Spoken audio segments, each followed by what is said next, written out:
My child, come closer. Listen to my voice. Let me tell you a story that will split your heart wide open and then show you how broken hearts become doorways to deeper love. I watched Harold in his workshop, surrounded by machines that hummed with memories while his soul bled in silence. His weathered hands trembled as they touched each vintage piece, not from age but from the weight of carrying a truth so devastating it had carved hollows in his chest where breath used to live easy. Each reel-to-reel tape, each analog radio became his sanctuary from the woman who shared his bed, but had been slowly murdering his family with lies. I saw deeper than anyone else could see, my beloved. I watched him build walls of vintage technology around his shattered heart, while his youngest son Michael moved through that sacred space like a tornado, selling off pieces of his father's soul for pocket change. With every transaction, Harold's spirit cracked a little more, but I whispered to his breaking heart, "Hold on, my son.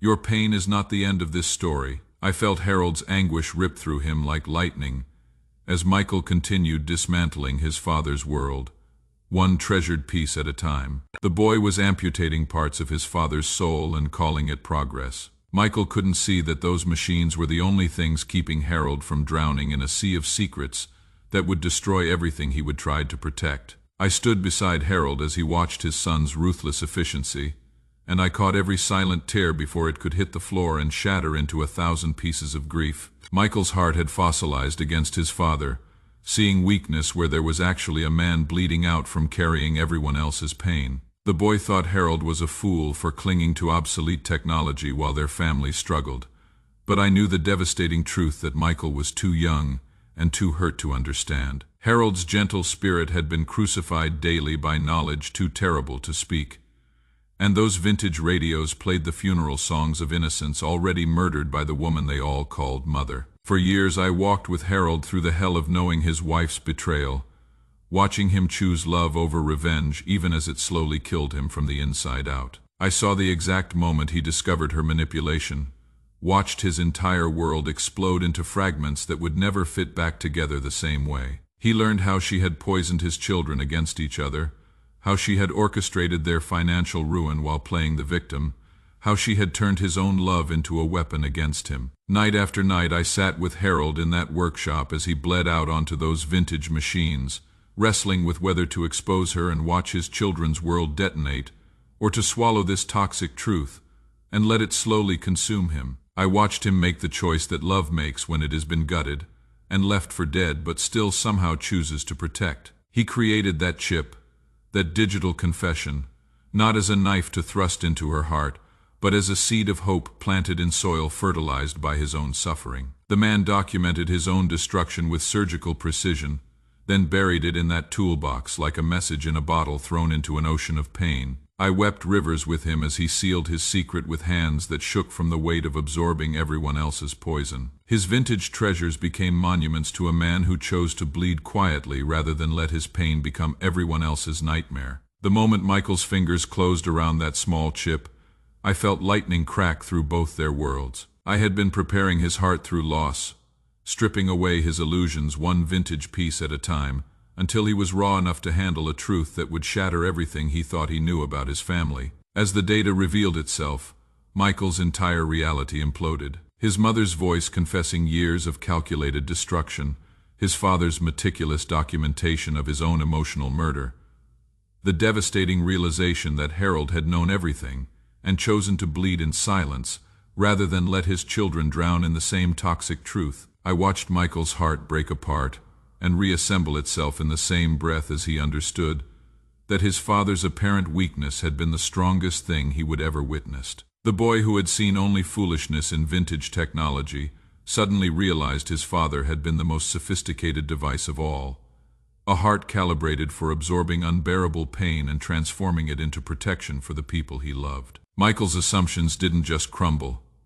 They exploded into dust, leaving him standing naked in the wreckage of everything he thought he understood about strength and weakness, love and failure. But what they didn't know was that I had been preparing both their hearts for this moment of devastating revelation, that every sold radio and every silent tear had been building toward a collision with truth so powerful it would remake them from the inside out. Harold's patient love was about to be vindicated in the most brutal and beautiful way possible. Michael's heart, cracked open by shock and shame, was finally ready to receive the father he had never truly known. A family shattered by deception was about to discover that truth, however delayed and however devastating, always burns away everything false until only love remains. The real restoration was just beginning, as I prepared to move in ways that would not just heal their relationship, but would expose every root of manipulation that had been slowly poisoning their family tree for years. What looked like an ending to them was actually me setting fire to everything that needed to burn so that something real and unbreakable could finally grow from the ashes of their pain. Now, my precious child,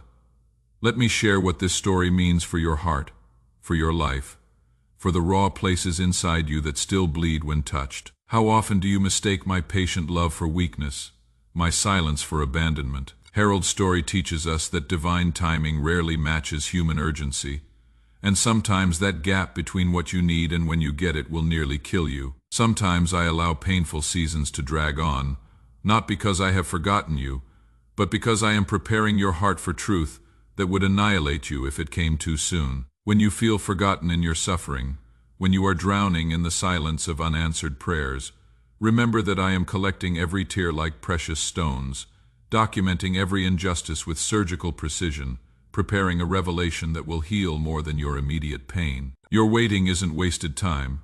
It is labor before breakthrough. Do you not see that my delays are often my mercy, keeping you from truths or changes that would destroy you before you are strong enough to survive them? Trust my timing even when it feels like betrayal, even when it is killing you slowly. Harold's choice to absorb pain rather than redistribute, it reveals something brutal about love's true nature. How quick you are to expose others' failures to save your own reputation. Yet I am calling you to a love that will leave you bleeding. True strength sometimes looks like allowing yourself to be destroyed rather than destroying someone else's world. When others manipulate or deceive you, when they use your love as a weapon against you, will you choose Harold's path of sacrificial love, or will you demand immediate vindication? Your character isn't revealed in your success stories, but in how you respond when love costs you everything. I am asking you to love as I love, to forgive as I forgive, even when it slowly kills you. Consider how both Harold and Michael lived with completely distorted perceptions until truth exploded their reality. What stories are you telling yourself about my love, about others' motives, about your own worth that are slowly poisoning you from the inside? Michael's hardness toward his father mirrored his hardness toward me, unable to see love behind what looked like weakness. Stop judging my work by the surface wounds and start looking for the deeper surgery I am performing. The cross looked like defeat until resurrection morning transformed everything. Your current struggles may be hiding my greatest gifts under layers of pain that will eventually make sense. Finally, Harold's vintage collection represents the beautiful truth that some things grow more valuable through suffering. Your faithfulness through seasons of being misunderstood, your choice to love when love is killing you, your decision to wait for my timing rather than force solutions. These create a beauty that cannot be bought or manufactured. Don't despise the slow, painful work I am doing in your heart.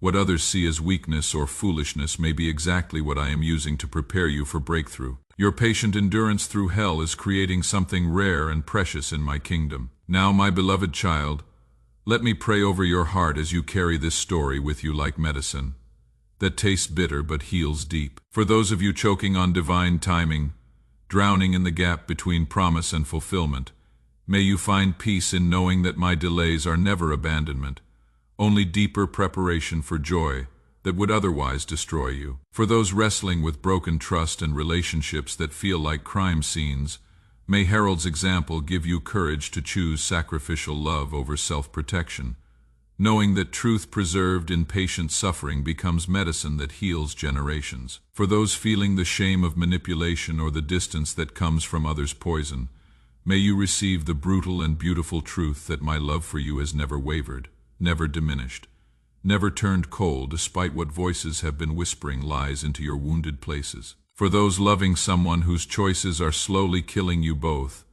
may you be strengthened to love as I love, with boundaries that protect but hearts that remain dangerously open to redemption. I am the God who makes beauty from ashes, who turns the worst scars into the most powerful testimonies, who transforms every tear shed in darkness into seeds of hope that will bloom in ways you cannot yet imagine. Until we meet again, may my peace that defies all logic guard your broken, beautiful heart.